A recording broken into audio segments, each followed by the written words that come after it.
Strike the Dice Game. This is a game set in the world of Harry Potter. It is a dice game, as the title says, published by Ravensburger. I wanted to try it because my daughters are big fans of Harry Potter. They're 8 and 10 now, and I knew that if there was a new game about Harry Potter, they would want to play it, and that is exactly what happened. So I played the game with them only, with 2 players, when I was able to convince one of them to sit out, just to see how the game plays with 2, and then most often I play with 3 players.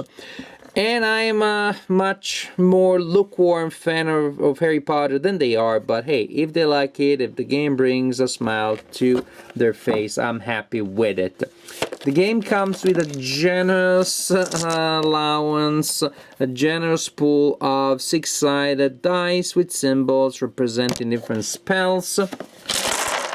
And also the box doubles as the play area, represents the arena. This is a game about dueling wizards, so they will be throwing dice in there. And then we see what happens. We'll see what happens when I explain the game. To start the game, you place a single die there. Then each player will receive a pool of dice, and the number depends on the number of players. And the idea is that the last wizard standing players will have their personal pool of dice. I'm gonna put them here just to explain the game, but you will probably want to have your pool of dice somewhere else. I mean, outside of the box. Player have their pool of dice. When a player at the beginning of their turn has 0 dice, the player is eliminated. As simple as that. Last player standing wins the game. So yes, there is direct player elimination, but the game lasts about 10 minutes. Sometimes it lasts 30 seconds. Sometimes you play with 2 players, and the first time the second player rolls their dice, they're out of the game. I've seen it happen. So the game can last 30 seconds. So direct player elimination is not that critical, that tragic in this case. What happens? You throw a die in the middle of the arena at the beginning of the game. Then when it is your turn, you take a die from your turn and you roll it in the arena. If you roll an X, the die is out of the game. If you roll it and the die for some reason bounces out like that of the arena, it is also out of the game. After you roll a die, if, for example, if it was eliminated or bounces out of the arena, you can choose to roll another die also. Or if after you roll a die there are no matches in the arena, again you can choose to roll. Basically, you can choose to pass after you roll a list of die. That is mandatory. You can choose to pass, or you continue until, well, you choose to pass, or until there is a match in the arena. Haha, there is one. If there is a match in the arena, which may be a match achieving multiple things at the same time. Suppose that was the case. I roll a die, I roll this one, and I bump that one. It also turns into that. So if there is a match of dice, then I resolve the effect of that spell. Achieving matches means casting spells. The rulebook tells you what the spells do, and they need to be resolved in order from this one to this one in case there are multiple ones.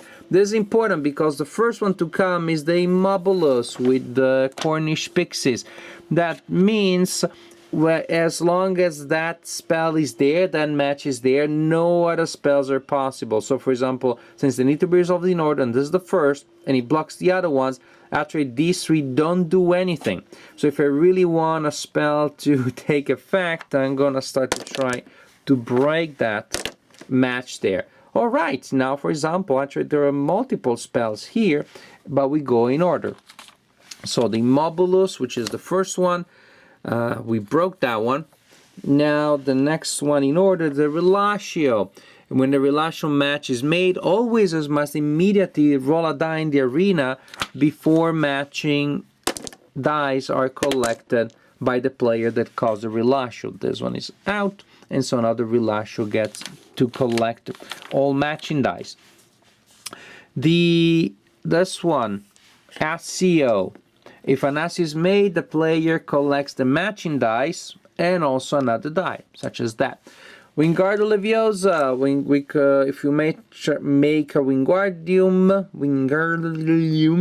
you collect the Wingardium Leviosa dice, and you place all of the other ones in a stack. And as long as they're in a stack, only the one on top counts. Only the one on top gets matched, but that may not last very long. If you make a confundo by matching dice like that, then you collect all the matching dice, then you reverse play order, which if you're playing with 2 players doesn't really matter. With more players, it doesn't matter all that much anyways. Now, if at the beginning of your turn, when it is your turn, the arena is empty, the player before you manage to clear it entirely, then you take all the dice in your pool, doesn't matter how many, and you roll them, and then you hope that you can bring some back home. For example, in this case, I can get my Wingardium back home, and all the other ones get stacked because it's a Wingardium.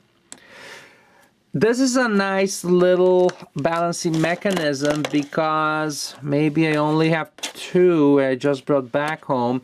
You have a ton. When you're forced to throw them all in, all bets are off. It's entirely possible that, there you go, I just lost the game. I throw the dice that I had. I made an Immobilus, which means no dice can be brought back home. And so that's it. Then at the beginning of my turn, I will not have any dice. So when you're forced to throw in all the dice because the previous player cleared the arena, it may be that there are no matches. It may be that your match is an Immobilus. Then you're left with no dice and you lose the game. So again, you continue like this, throwing at least a die each turn. Possibly more because you're forced to, or because you choose to keep going until either you pass or you make a match, and continue like this until there's only one player standing, and that player is the winner of the game.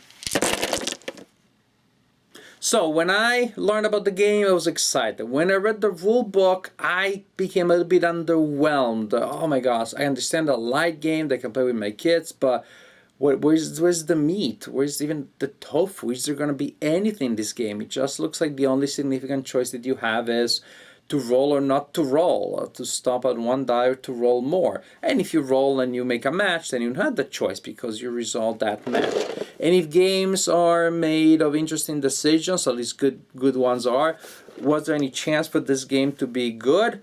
Well, I can't deny my feelings or my memories. I enjoy playing this game. Partially it's because I enjoyed seeing how much my daughters were enjoying it. So definitely this is a game for families, for the young ones. I do not know that I would play this game at adult game night, but definitely my daughters loved it, and so I had fun seeing how much fun they had. And again, I cannot deny my feelings. I started enjoying it too. I started seeing there were a couple of interesting things that happened. Mind you, the game remains very light and very random. Ultimately, maybe all these decisions that you make and those things that you're trying to make, maybe they don't matter at all. But as the game progresses, you're still living in the hope or the delusion that they matter, so you're still performing some decisions here and there, and they keep entertained. What are such decisions? Well, if you're behind with dice, so you need to collect dice from the center, and there is an Immodus there that prevents anybody from getting dice, then you're gonna try to break that spell there, which means there is a dexterity element, because then you throw the die too hard and it bounces off the arena, and then you try again, etc., etc., etc. If you are ahead with dice, then you're probably just gonna be happy with things as they are. You're gonna just roll your die and wait for other people to kind of like hand themselves to run out of dice before you do, which would happen if everybody only rolled once. But then they cleared the arena right before you, and then you throw your 12 dice there, and boom, there's a single Immodus, nothing else. Boom, and you lose the game right there. So again, when you have a lot of dice, yes, you can try to just sit down and do nothing, but you're exposed at that risk of what I just said happening to you. So you may still decide to try to clear the arena, and somebody else gets stuck that way. So, between a dexterity element, I want to break that spell, I want to break the situation, I want to try to create that situation. There are 4 symbols there. I guess I'll throw another die because it's going to be very easy. One of my symbols will match and I cast a spell there. There are already 4 symbols in the arena, and then I roll the X. Okay, fine, I'll try again. I roll another X. So, there's little things that you can do to try to affect your fate. And maybe they don't do anything, but as you play the game, you're still going to try to do those things, and as I said, they keep entertained. It's a game that creates entertaining moments without being maybe by itself a great, deep, powerful game. But when my daughters try those dice, try those rolls, and some weird things happen, the dice bounces off, some crazy combination comes out, the daughter that had a bunch of dice now is forced to cast them all, to throw them all in there, and loses. And somehow she was so entertained that she doesn't explode in a rage quit. All these are valuable moments in a family that plays together and stays together. Again, it's so simple and it's so light that you definitely get, at least we found ourselves hooked into that. Just one more game, because come on, it's going to be just under 2 more minutes. We can play a game in under 5 minutes. So I want to play one more. More than an hour later, we're still there playing game after game after game. So actually, turns out, it's very light, it's very random, probably too light and random for me to have played with a group of adult friends only, but for a game that has an appealing theme, especially appealing to the youth, to play with my daughters, this is a game that, well, has already given us a lot of fun, entertaining moments, it has created some really amusing memories, and so definitely a game to play from time to time with the young ones.